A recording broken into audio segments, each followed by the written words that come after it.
Oswal arts and commerce college જૂના ડીસાના ઇતિહાસ વિભાગ દ્વારા વિદ્યાર્થીઓને સોમવારે પાટણના ઐતિહાસિક સ્થળોની રૂબરૂ મુલાકાત કરાવવામાં આવી હતી. કોલેજના પ્રિન્સિપલ ડોક્ટર વિશાલભાઈ બારોટની રાહબારી હેઠળ ઇતિહાસ વિભાગના અધ્યક્ષ ડોક્ટર ભાવેશ કે વાણિયા દ્વારા ઇતિહાસ વિષયના 10 હોનાર વિદ્યાર્થીઓની રિસર્ચ ટીમ તૈયાર કરવામાં આવી હતી.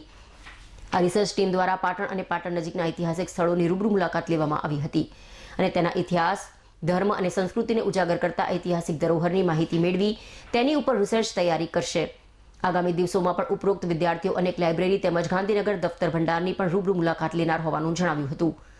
સોમવારે વિદ્યાર્થીઓએ પાલડી મુકામે આવેલ ઐતિહાસિક જાડેશ્વર મહાદેવ મંદિર, સાગોડિયા ગામમાં આવેલ લાલેશ્વર મહાદેવ મંદિર તેમજ અણહિલપુર પાટણ નગરીમાં રાજા સિદ્ધરાજ જયસિંહના સમયમાં પાણીની સમસ્યાના નિવારણ માટે પોતાનું બલિદાન આપનાર મેઘવાડ જ્ઞાતિના વીર માયાદેવના સ્મારકે મુલાકાત લીધી હતી. તેમજ સોલંકી કાલીન રાણી ઉદયમતી દ્વારા પોતાના પતિ રાજા ભીમદેવ સોલંકીની યાદમાં નિર્મિત ભારતની વાવો પૈકીની ઐતિહાસિક રાણીની વાવ અને સિદ્ધરાજ જયસિંહ દ્વારા બનાવવામાં આવેલ સહસ્ત્રલિંગ સરોવરની મુલાકાત લઈ ત્યાંના ઇતિહાસ અને સંસ્કૃતિનું મહત્વ જાણ્યું હતું.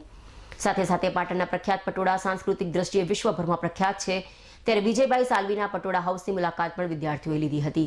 ત્યારબાદ ગુજરાતી ભાષાનો પ્રથમ વ્યાકરણ ગ્રંથ એટલે સિદ્ધહેમ શબ્દાનુશાસનની ખરી પ્રત નિહાળવા હેમચંદ્રાચાર્ય જ્ઞાન ભંડારની મુલાકાત લીધી હતી.